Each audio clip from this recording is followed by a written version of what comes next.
Hi there. I'm going to give my Indian name here.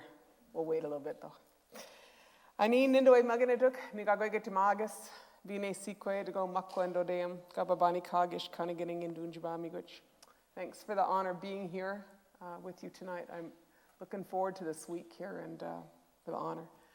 I'm going to start with a little video about where I come from. It's about a minute. So just take a breather, and then I'll launch into a few comments, okay? We were instructed in our migration story to go to the place where the food grows on the waters. It's our most sacred food, first food eaten, and usually the last food served to the elderly. It is served at our feasts and ceremonies. Where there is wild rice or Minobimaatisiiwin, there are Anishinaabeg people. We were told, protect it with your life. Our whole livelihood is in jeopardy. It's our survival, the very thing that carries us throughout the year. One of the few things that we eat at every season, every moment of our lives. We eat rice. And then we gather it again to do it again. Because if that rice dies, we will die. It's our responsibility to protect that.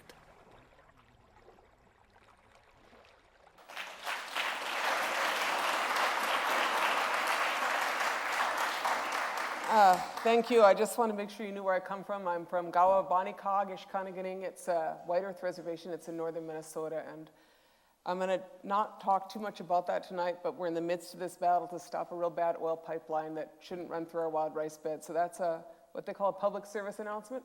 It's appearing on the TV stations in northern Minnesota right now, because a lot of people don't know about it, but that's what we're working on. Having said that, what I wanted to talk to you tonight is about choices that we have. As Anishinaabeg people, we're taught that our goal is this Minobimaatisiiwin, which is the good life. That's what we're intended to have, which is a life which is based on happiness and a set of teachings, which I think are teachings about how you can live for a long time here. I got a good friend, his name is Mike Wiggins. He's the tribal chairman of a reservation in Wisconsin called Bad River. And one day he was at a hearing, and they're trying to put in a big mine. They're trying to put in a big mine on his reservation, or just a little bit away from it. But he says, at the hearing, he says, seems like people don't want to hang around another 1,000 years. And I thought about that, because our people have been there in that one area for 8,000 years. So we're thinking we'd like to hang around a bit. So I want to talk about that idea of how you could try to hang around for a little longer than the next 20 years or 50 years. And in our teachings, we have this one teaching that says this is known as the time of the seventh fire. And in this time, we're told that we have a choice between two paths, two mikana. And one path, they say, is well-worn, but it's scorched. And the other path, they say, is not well-worn, and it is green. And it is our choice upon which path to embark. And that's the prophecy that was given to our Anishinaabeg people many, many, many years ago by our prophets. And I think that that is not something that is just unique to us. I'm pretty sure that that's where we are. All of us, we got a choice which way to go. So I'm going to talk a little bit about where we are and where we need to go. This is a friend of mine did this. This is about fracking in North Dakota and man camps. That's what it looks like, and y'all know that. Is once you start destroying the earth, you also affect the women, and there's a huge sex trafficking in that whole region, and in the tar sands as well. This is a little bit about where we are as a country. And I'm like the rest of you. I was raised entirely in the fossil fuel economy. That's all I really know. We've all been, it's been pretty grand, huh? Did you like it? Come on, admit it. It's been kind of fun. Went to the drive-in, drove around in our cars, flew around the world, right? And we got to this place which is here. And my position is I just like a graceful exit from the fossil fuel economy. I don't want to crash my way out. Just kind of a graceful transition into something that is the post-fossil fuel economy, which is what, that some of the powers that be would not like us to have. And it is part of what we must address collectively as individuals and as communities, is how we're going to make that transition. So this is the famous charts of peak oil, which means if you consume 50% of the world's known fossil fuel resources, pretty much in my lifetime, which is probably a lot of your lifetimes, you end up in this place where what's left out there is kind of tough to get. And so you end up doing some bad stuff to get it. You end up with things like fracking. You guys know about fracking, yeah? You end up with, this is what it looks like in Texas after you frack it from the air. And you end up with things like this, tar sands. These are known as extreme extraction. It is, a time where we used to do things that were kind of conventional to get our oil. But now when you get kind of towards a place where it's really, really hard to get, you do a lot of really crazy things to feed essentially your addiction.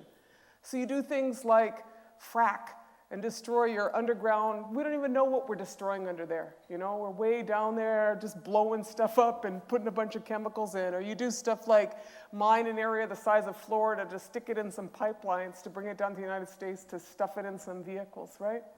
Or you do things like drill 20,000 feet under the ocean and get things like the Deepwater Horizon, or what they just approved here, like sonic explosions in the ocean to find gas, right? Way down under.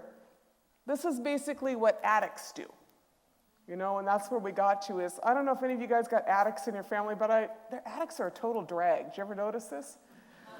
They do bad stuff, and when they don't get their fix, they do more bad stuff, and they rationalize it, and they tell you a bunch of stories, and they're just kind of a drag. And we basically became kind of an addicted society, right? And the problem with being as an addict is that you do a lot of bad stuff and hang out with dealers, which is kind of what happened to your politics in Alaska and a lot of other places. Let's just be honest, So that's what happens ecologically, and then this is what happens to your society. This is a picture taken last spring in New Brunswick. That's a Mi'kmaq Indian guy. His name is Seven. And that is a security force hired by SWN, which is a Texas-based fracking company that's trying to exploit and explore Mi'kmaq territory. And those guys have big guns. And something that I feel like I didn't sign up for was a bunch of armed guards and guys with semi-automatic weapons protecting fracking companies exploring in places like New Brunswick or anywhere in North America. That photo to me looks like something you'd expect to see in some place like El Salvador or Colombia. But I don't think that democracy signed up to look like that. And that's what happens when you end up in that addiction, is you end up with a lot of bad stuff. And I feel like I didn't sign up for it. So everybody take a breath. You guys good? Okay, so that was the bummer part. All right? I just want to say, that's what the scorched path looks like. You guys got that? And I'm saying we pretty much don't want to go that way because it's not going to end well, right? So let's say we try to do something to get off the scorched path and to do something which is a little more enlightened. I'm going to show you some pictures from my community and some neighboring communities. So my father passed away in 1992, but when I was a young woman, I went to school out east at Harvard, and I remember one day, and actually there's a guy who was in my class I just met over here. That's really funny. But anyway, he came to me one day and he says, "Winona, you're a really smart young woman, but I don't want to hear your philosophy if you can't grow corn." And I was like, wow, here I am studying political science, economics, and my dad don't hear my philosophy if I can't grow corn. So I wasn't that smart, it turned out, because it took me about 20 years to start becoming a corn grower. And that's what I am. I grow corn. And what I'm really interested in is agrobiodiversity. It turns out that we developed, in the Western Hemisphere, about 8,000 varieties of corn, which is pretty much nothing to sneeze at. That's a lot going on, all different colors and varieties and, shapes and everything from hominy corn to popcorn to sweet corn, you know what I'm saying? And so I was really interested in what we grew in our area. And so I started growing out this corn varieties. Now this guy on the right, Jonesy Miller, he's growing this kind of corn that I got the seeds, I got this much from this corn guy out of Iowa. And it was from an island in the middle of a reservation just a little bit east of me, Bear Island, Flint. And I had about this much, and now I got fields of it. So I started growing that corn, and then there's this pink lady corn. I started growing that one out. I'm growing some of that this year, and everybody said, "Why do you grow pink corn?" I said, "Because I like pink." Some people said, why don't you grow blue corn? I said, grow your own blue corn. I'm growing pink corn, you know? Like if there's 8,000 varieties, you can grow whatever color corn you want, okay? I just want to point that out. And then there's this Pawnee eagle corn. I don't know if you can see that cool, like eagles on the corn. I mean, that's like really cool. So why I'm showing you this is that it turns out that corn is really smart. And so in our area, the corn, when I first tried to grow it, it was really short, and I thought I totally failed. You know, it's like little short guys with big ears. And I was like, oh no, I'm not a good corn grower. My dad would be disappointed in me. But it turns out that the corn, this burial in Flint, I never had a crop failure. And the corn is frost resistant, it's drought resistant. And when those big winds came through, it knocked over all of Monsanto's varieties. And my corn stood. So there you go. So what I want to say is that if you're trying to figure out some corn that you can grow in climate change, you should be looking at those old school guys. Not any of these new hybrids, because those guys are a lot smarter and a lot tougher than anything that's out there. And so that's what I started trying to do, is to grow these things. And they also have twice the protein and half the calories of sweet corn. And they rock things like B vitamins, you know? So when you're talking about what to eat, it's not just growing local, it's also what you grow. How many of you guys ever heard of this guy named Will Allen? Very good, the back row heard of it. This guy is like the coolest guy out there. This guy is from Milwaukee, and he has all these greenhouses, and he grew 1 million pounds of food on 3 acres. You guys hear that? Yeah. So this is like what urban agriculture has to look like. You know, and he grows all kinds of stuff. He just totally got it going on. And so the reason I'm telling you this is that I'm an economist by training. And so I moved back on my reservation after I get out of school, and I'm looking around and I'm trying to figure out like how you get control over your future. And in my community, we're like a lot of other rural communities. It's in northern Minnesota. And, but we're also like a lot of just, you know, anywhere it could be. It turned out we spent about 1/4 of our money on food and 1/4 of our money on energy. And we spent the 1/4 of our money on food. We spent like $8 million a year on food. And of that $8 million we spent in my community, we spent about $7 million off reservation almost immediately. Places like importing food from Food Service of America, Cisco. You know I'm talking about, these guys, right?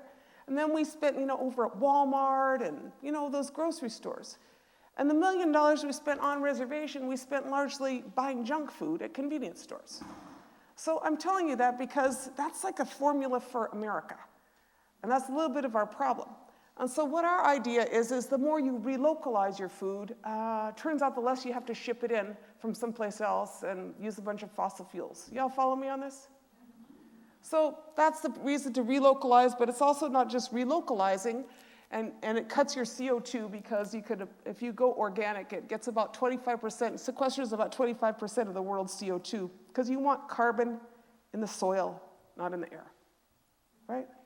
That's the way it's supposed to work. Yeah. This is the guy you want to hang out with. So then, the other thing we started working on is energy. So my reservation, you know, we're like everybody else. We got really addicted to fossil fuels. We did this transition from wood into propane. That really bit this last winter too when they tripled the price of propane. Did they triple the price of propane up here too? You didn't have that. It was like horrible. We had this fuel poverty is what it's called. People were in a very tough situation. So what we want to do is transition to renewables. Now this may be the geekiest chart you ever see, right? But the point of this chart is to say that people say, and I even heard my friend Alan say this, you cannot transition to a renewable energy economy because you can't meet present demand. You guys all hear this before? You can't meet present demand for electricity with renewable energy. This is like the big thing that they say over and over. And my point would be, why would you want to meet present demand? Because if 57% of the energy is wasted between point of origin and point of consumption, which is what's going on. We waste 57% of our energy. Why would you want to try to meet that demand? You know, that's a dumb thing to do. So what we want to do is we want to quit wasting things. As you know, oil companies make profit the more that you use. not the less that you use. We need to transition from that strategy. So this is what you do in your transition, is you do cool stuff like this. This is my son. Now, wouldn't you like to be that cool? Bob Marley t-shirt in front of wind turbine. That's what you want to be. You want to be cool like Will. This is Will. But my point of this is like, for instance, the fracking fields in North Dakota, where they're trying to frack this one reservation, there's 17,000 times more wind energy than that community could use. So why would you want to like frack it when you could just put up some wind turbines, pay the price of installation, and you could project your price of fuel into the future? That's the thing about renewables. So this is what wind looks like. This is solar. I don't know if you guys can do this here, but this is solar thermal. Sorry, I didn't mean to say that, but it's true. In some places, you can use this. That's what we'll say. This is solar thermal. And this is Henry Red Cloud from Lakota Solar Enterprises. He's up there on the Pine Ridge Reservation. And his community, you know, they have all these houses with south-facing walls and no trees because they're South Dakota. And there, you put on the south side of the wall, something that looks like that, costs you about $1,500 to put up, and it gets warm. It's black like that, it gets hot, and when it hits about 90 degrees, there's a blower fan, and it blows hot air into the house. And you can save 25% of your heating bill. That's a very, very efficient strategy for a lot of the country where there's actually sun. And then, this is my latest cool idea. I was in Washington, D.C. about a month and a half ago. I went out with all these Indians, cowboys. It was called Reject and Protect. We rode our horses in Washington, D.C. I don't know if any of you saw this, but we rode our horses. That's us, yeah? So I was there on my horse in Washington, D.C., which you don't want to ride in a parade in Washington, D.C. on a horse. But anyway, we had teepee right there on Washington Mall. Absolutely awesome. You know, not a lot of people could say, you want to come see me at my teepee? Right there on Washington Mall. But I was one of those people in my teepee on Washington Mall. This guy pulls up, his older gentleman, he pulls up and he says, Ms. LaDuke, you want to go for a ride in my car? And I'm thinking, oh, that's such a great pickup line, you know? And so I was like, and my whole staff is there, my 14-year-old boys are there, they're like, Mom? I'm like, and he's like, I have a Tesla. I was like, yeah, I want to go for a ride in your Tesla, right? Anybody in here would take a ride in a guy's four-door red Tesla, right? Come on, be honest. You know, no combustion engine. No combustion engine. The guy powers his house on solar, plugs in his Tesla, and cruises around. I'm like, I want a Tesla, right? So anyway, this is out there in Wendell, Arizona. Apparently they have a Tesla charging station at the La Posada Hotel. But my position, I just want to say is this. My political position is that I want to go from my teepee to a Tesla. And then this is my last awesome idea. Have you guys been checking this out, the solar roadway thing? That's like one cool thing. Instead of like all that damn asphalt, you get some solar panels that look like that, and they defrost your roads. And then you also generate electricity, and you can power everything on it. But anyway, you guys know what those are. Those are moose. Moose is cool, going across the solar roadway. Anyway, so my point is that there is a way to transition. What we lack largely is a political will. But you know, a lot of these things are things that you can do in your community. The stories I tell you are stories about us, you know? My community is not rich. We're not the kind of community that people would count on things working out for. Every statistic we got is a statistic you don't want to have. But one thing we have is the understanding that no one's going to fix anything for us. And if you want to fix things, you better work on it yourself. And so, you know, this is one of the movements up on what's known as the Fort Berthold Reservation. That's the Earth Lodge movement. Those guys have some houses that, you know, pretty good in the winter, those old school earth lodges. And that's what I think, is that, you know, remember that we are the people that are in charge of this. There's not going to be a social change ferry. There's not like a carbon sequestration ferry. There's not a nuclear waste ferry. There's only pretty much us that are here. And we're the ones that, according to our teachings and our prophecies, have this opportunity to make a choice between the two paths. There, that's our organization. Thank you for your time.